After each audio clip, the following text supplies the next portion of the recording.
নমস্কার বন্ধুরা, বিনা লাইফস্টাইলে নতুন রান্নার ভিডিও নিয়ে চলে এসেছি। আজকে রান্না করব ভেজিটেবিল চপ।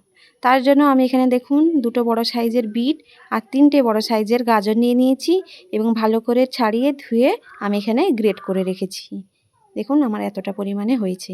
এরপরে আমি একটা ভাজা মশলা বানিয়ে নেব। তো দেখুন এখানে আমি ধনে নিয়ে নিয়েছি 2 চামচ, দুটো শুকনো লঙ্কা আর 1 চামচ জিরে নিয়ে নিয়েছি। এরপরে আমি শুকনো কড়াই মিডিয়াম আঁচে আমি এটা ভাজতে দিব। দেখুন দিয়ে দিয়েছি। এরপরে আমি মিডিয়াম আঁচে ভাজবো। দিলে একটা ভাজার একটা গন্ধ বেরাবে, তখন বুঝবেন যে ভাজা হয়ে গেছে। এরপরে আমি এটা নামিয়ে নেব। ভাজা হয়ে গেছে, এবার নামিয়ে নেব। তারপরে আমি নামিয়ে গুঁড়ো করে নেব। এরপরে আমি গুঁড়ো করে এক সাইডে রেখে দেব। এরপরে কড়াইতে আমি দিয়ে দিব সামান্য পরিমাণে তেল। তেল গরম হয়ে গেলে আমি এখানে দিয়ে দিব সামান্য চিনেবাদাম। দেখছেন চিনেবাদামটা আমি কম আঁচে আমি এটা ভেজে নিব। হালকা আঁচে ভাজতে হবে, না হলে পুড়ে যাবে।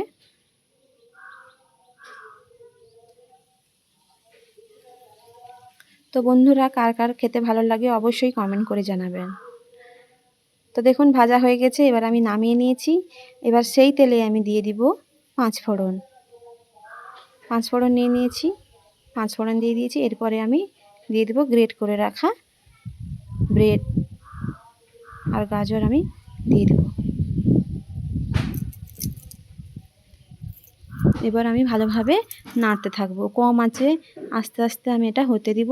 ঢাকা মেরে আমি 2 মিনিট রেখে দিব। তারপরে আমি আবার ঢাকা, যাতে সিদ্ধটা খুব ভালোভাবেই হয়ে যায়। তো দেখুন আমি 2-3 বার ঢাকা খুলে দেখেছি। আমার দেখুন সম্পূর্ণ রেডি হয়ে গেছে। এরপরে আমি দেখুন মাঝখানে দিয়ে দিয়েছি সামান্য পরিমাণে তেল। সেই তেলে আমি দিয়ে দিয়েছি এখানে বেটে রাখা আদা। আমি ভালোভাবে নাড়তে থাকবো যাতে আদার কাঁচা গন্ধটা চলে যায়।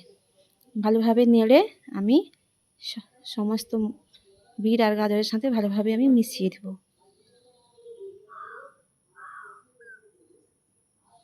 দেখুন ভাজা হয়ে গেছে, এবার আমি ভালোভাবে মিশিয়ে নেব। তারপরে আমি এখানে দিয়ে দেবো সামান্য পরিমাণে লবণ। লবণটা আমি দেরি করেই দিয়েছি, কারণ আমার অনেকটা জড়ে গেছে। আমি তারপরেই দিয়েছি, কারণ আমি তখন যদি নুনটা দিতাম তখন আমার এই পেস্টটা নুন হয়ে যেত বেশি, এই জন্য আমি এখন নুন দিয়েছি। তো দেখুন আমার এখানে ভাজা হয়ে যাচ্ছে। এরপরে আমি এখানে দিয়ে দিব সামান্য পরিমাণে চিনি। চিনিও আমি তার সাথে ভালোভাবে নেড়ে নেব। শেষে আমি দিয়ে দিব ভেজে রাখা মশলা আর গ্রেট করে রাখা আলু। আগে আমি গ্রেট করে রাখা আলু দিয়ে দিলাম। এই গ্রেট করা রাখা আলু আমি ভালোভাবে নেড়ে নেব, মিশিয়ে নেব সঙ্গে, দিয়ে ভালোভাবে নাড়তে থাকবো। দেখুন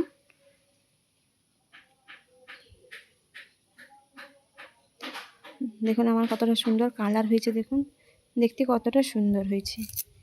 এরপরে আমি যে ভেজে রাখা গুঁড়ো মশলাটা দিয়ে দিব, সেটাও আমি ভালোভাবে মিশিয়ে নেব। আর এখানে ভেজে রাখা চিনেবাদাম দিয়ে দিলাম। আমি ভালোভাবে মিশিয়ে নেব। কম আঁচে আমি ভালোভাবে মশলাটা হতে দেব। দেখুন মশলাটা আমার পুরো পারফেক্ট রেডি হয়ে গেছে, দেখতেই পাচ্ছেন। এরপরে আমি এখানে মশলাগুলো ঠান্ডা হতে দিব 2 মিনিট। দেখুন পুরো পারফেক্ট রেডি হয়ে গেছে, কতটা সুন্দর কালার হয়েছে। এরপরে আমি এটা ঠান্ডা করতে দেব। দেখুন ঠান্ডা হয়ে গেছে। এবার আমি দেখুন হাতে কম কম করে নিয়ে মুঠোর সাহায্যে আমি শেপ দিয়ে দেবো। দেখুন এইভাবে আমি শেপ দিয়েছি। দেখুন এইভাবে আমাকে শেপ দিতে হবে। তো দেখুন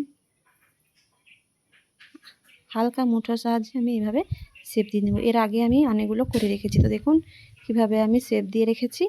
তো এইভাবে সমস্তগুলো শেপ করে নিতে হবে। তো দেখুন আমার সমস্তগুলো করা হয়ে গেছে, এই দেখতেই পাচ্ছেন।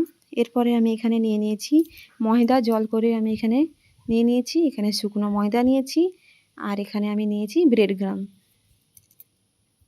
এরপরে আমি এখানে কোটিং করে নেব।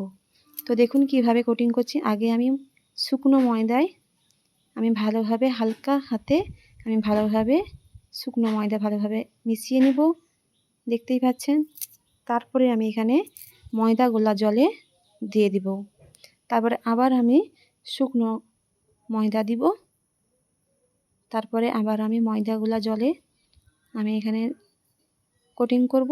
আপনারা চাইলে একবারও কোটিং করতে পারেন, আমি এখানে 2বার কোটিং করেছি। এরপরে আমাকে নিয়ে নিতে হবে এখানে ব্রেডগ্রামে ভালোভাবে মিশিয়ে আমি এখানে হালকা আঁচে এখানে তেল গরম করতে বসিয়ে দিয়েছি এবং মিডিয়াম আঁচ রেখে আমাকে লো আঁচে এখানে ভালো করে ভাজতে হবে। তো দেখুন আমার এখানে হয়ে গেছে, দেখুন কতটা সুন্দর শেপ করে নিয়েছি। এরপরে আমি কড়াইতে দিয়ে দেব এবং আস্তে আস্তে আমাকে ভাজতে হবে। আঁচটা সম্পূর্ণভাবে একদম মিডিয়াম রাখতে হবে, না হলে উপরে লাল হয়ে যাবে কিন্তু ভিতরে কিন্তু কুক হবে না। এই দেখুন কতটা সুন্দর কালার হয়েছে, দেখুন। তো আমার পুরো রেডি হয়েছে। এরপর আমি একে একে ভেজে নিয়েছি, দেখুন আমার সব ভাজা হয়ে গেছে। তো দেখুন কেমন হয়েছে বন্ধুরা। তো বন্ধুরা কেমন হয়েছে দেখুন, বাড়িতে অবশ্যই রান্না করে খাবেন, দেখবেন সুন্দর, খুব সুন্দর হয়েছে। দেখুন উপরে পুরো খাস্তার মতো হয়েছে, দেখুন দেখতেই পাচ্ছেন, দেখেছেন কতটা সুন্দর দেখতে হয়েছে।